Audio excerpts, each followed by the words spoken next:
नमस्कार. कधी विचार केलाय का की शब्दांची साधी सततची पुनरावृत्ती आपल्या चेतनेला इतक्या खोलवर कशी काय बदलू शकते? आज आपण जप या प्राचीन साधनेमागचं विज्ञान आणि मानसशास्त्र उलगडून पाहणार आहोत. चला तर मग याच्या अगदी मुळाशी जाऊया. बरं, अनेकांच्या मनात हा प्रश्न येतोच, नाही का?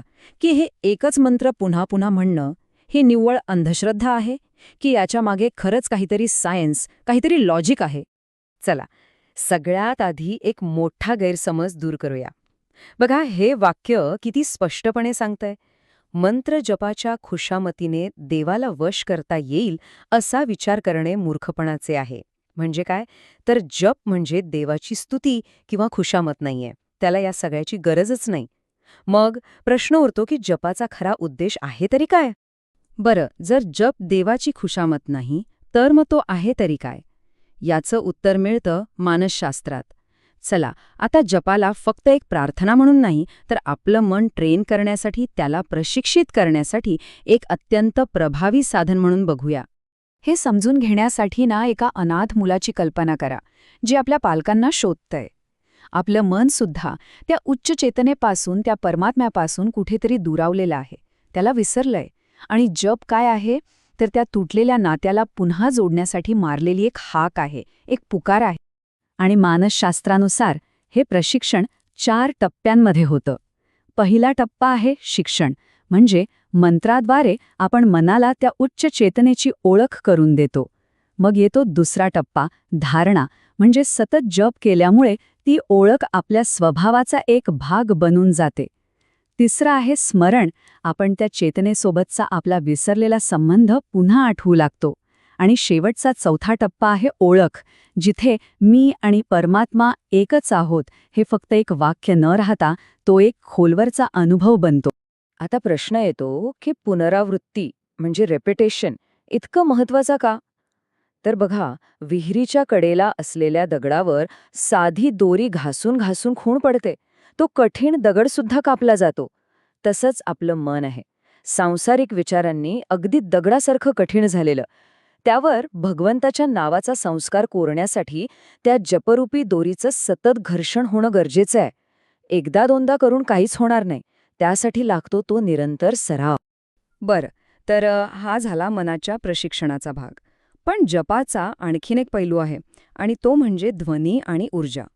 आता आपण मानसशास्त्राकडून थोडं भौतिक विज्ञानाकडे, म्हणजे फिजिक्सकडे वळूया. बघूया की मंत्रोच्चारामागे हे व्हायब्रेशन्सचं, कंपनांचं शास्त्र कसं काम करतं. हे उदाहरण बघा, किती छान आहे. विचार करा, सैनिक एका पुलावरून चालले आहेत. जर ते विस्कळीतपणे कसेही चालले तर काही फरक पडत नाही. पण जर त्याच सैनिकांनी एका तालात लयबद्ध पावलं टाकत मार्च केलं, तर त्यातून तयार होणारी एकत्रित ऊर्जा इतकी प्रचंड असते की ती भक्कम पूलसुद्धा तोडून टाकू शकते. हीच आहे तालाची, रिदमची शक्ती. तर अगदी याच तत्वावर जप काम करतो. जपाच्या लयबद्ध उच्चारामुळे नेमकी अशीच एकवटलेली ऊर्जा तयार होते, आणि याच ऊर्जेला मंत्रशक्ती असं म्हणतात. ही शक्ती आपल्या शरीरातल्या सूक्ष्म ऊर्जा केंद्रांना, म्हणजे चक्रांना आणि ग्रंथींना थेट प्रभावित करते, त्यांना जागृत करते. ही प्रक्रिया समजायला आणखी सोपी करायची असेल तर एका जुन्या टाईपरायटरची कल्पना करा. आपलं तोंड म्हणजे त्या टाईपरायटरच्या कीज. आपण मंत्राचा उच्चार करतो म्हणजे की दाबतो. मग आपले मज्जातंतू म्हणजे नर्व्स त्या लिव्हर्सप्रमाणे काम करतात आणि ही ऊर्जा चक्रांपर्यंत पोहोचवतात. आणि मग चक्रांवर परिणाम होतो. जणू काही आपल्या चेतनेच्या कोऱ्या कागदावर अक्षरं उमटत आहे. म्हणूनच मंत्रांना एक प्रकारचं साऊंड इंजिनिअरिंग म्हटलं जातं. कारण अनेक मंत्रांची निवड त्यांच्या अर्थासाठी नाही, तर त्यांच्या व्हायब्रेशनल क्वालिटीसाठी, त्यांच्या कंपनांसाठी केली जाते. आता बघा, रीम, क्लीम, हुम यांसारख्या बीजमंत्रांना तसा काही शाब्दिक अर्थ नाहीये, पण ते शुद्ध ध्वनी आहेत, शुद्ध व्हायब्रेशन्स आहेत. अगदी वैदिक पठणातले जे चढउतार असतात ना, ते सुद्धा विशिष्ट ऊर्जा प्रवाह निर्माण करण्यासाठीच डिझाईन केलेले आहेत. आणि सगळ्यात इंटरेस्टिंग गोष्ट म्हणजे याचा परिणाम फक्त आपल्या आत नाही, तर आपल्या सभोवतालच्या वातावरणावरही होतो. आतापर्यंत आपण बोलून केल्या जाणाऱ्या जपाबद्दल बोललो, पण हा प्रवास इथेच संपत नाही. खरं तर खरी साधना तर इथून पुढे सुरू होते. आता आपण अशा टप्प्याकडे जाणार आहोत जिथे शब्द पूर्णपणे मागे पडतात आणि लक्ष फक्त एकाच गोष्टीवर केंद्रित होतं, आपल्या श्वासाच्या नैसर्गिक न ऐकू येणाऱ्या ध्वनीवर.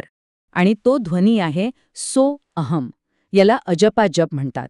म्हणजे असा जप जो आपण करत नाही, तो आपोआपच घडत असतो आपल्या प्रत्येक श्वासासोबत.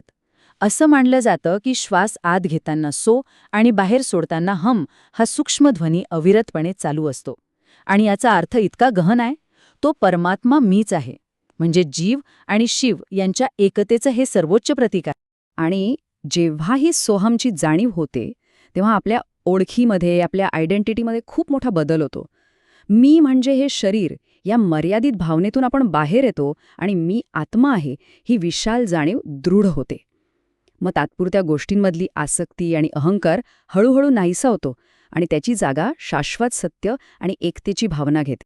चला तर मग आपण आत्तापर्यंत जे काही पाहिलं त्या सगळ्याला एकत्र जोडून जपाचा हा संपूर्ण प्रवास कसा आहे हे थोडक्यात समजावून घेऊया, म्हणजे पुनरावृत्तीपासून ते थेट साक्षात्कारापर्यंत. तर बघा, जपाचा मार्ग अगदी स्पष्ट आहे. याची सुरुवात होते एका साध्या मेकॅनिकल रेपिटेशनने, ज्याचा उद्देश मनाला प्रशिक्षित करणं आहे.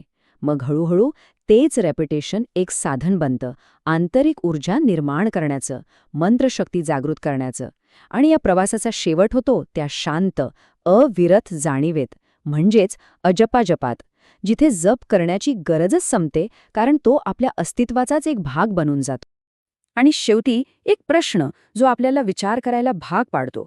जर साधे शब्द आणि आपला नैसर्गिक श्वास यांच्यामध्ये इतकी प्रचंड शक्ती दडलेली असेल, तर विचार करा आपल्या स्वतःच्या चेतनेची खरी क्षमता किती अफाट असेल, तिची खोली किती असेल.